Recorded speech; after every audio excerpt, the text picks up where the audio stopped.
I think there's a line in the beginning of your book where you quote Lalit Modi as saying, we don't want a one-night stand with this league.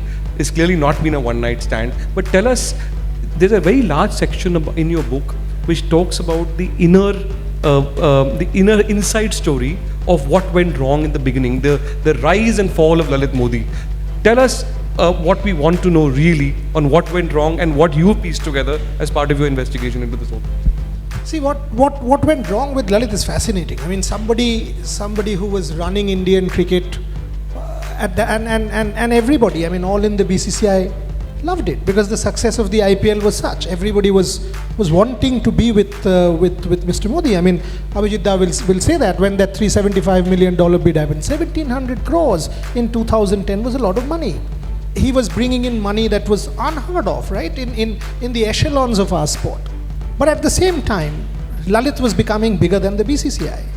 And if you think about that 420 crore controversy, the parking of rights, I don't want to go into nitty-gritties, but a lot of things started happening. The cancellation, I mean, the way the Kochi franchise was handled.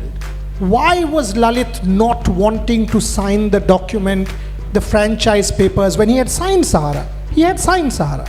Their franchise paper was signed around the 29th, 30th of March. Theirs was 375 million. 375 million. Kochi was 333. The thing had happened on 21st March, if I remember right. And the media, the first report of some discord started appearing around the 6th of April. So even the media didn't know that, you know, even all of us, that there's something going on here. What's going on? And having spoken to the people who were running the board at that point, Lalit was just not signing. Apparently, one day, he was met in that Four Seasons hotel by the lawyers and the Kochi franchise owners. And he said, I'm coming, you guys just reprint it, I don't like the font. And he went to Bangalore.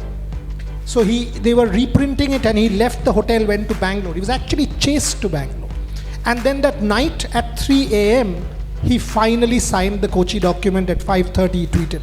And he signed it, we know. And then he signed it after he was told, if you don't sign, Mr. Srinivasa will sign it tomorrow. Correct. So he was told by the BCCI president then that if he doesn't sign, he will be overruled and the secretary will sign it, because ultimately the IPL is a subcommittee of the board.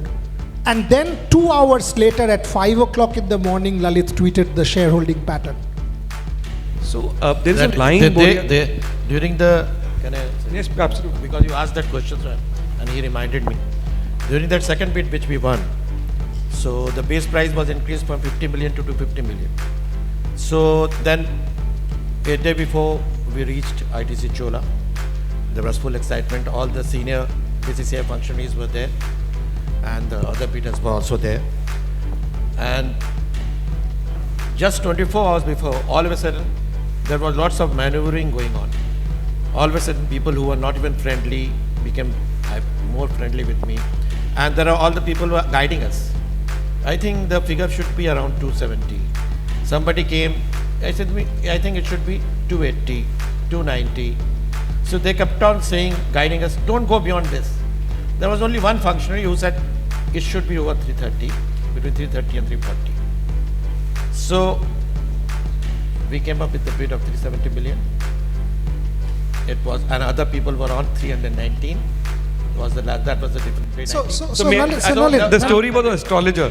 So may I ask, interrupt you there? And Boria, in the book you have a story about this, what he's saying about the bid being 370. It was going to be 330, but there's that extra 40 million came. He was there when I interviewed Subrata Roy.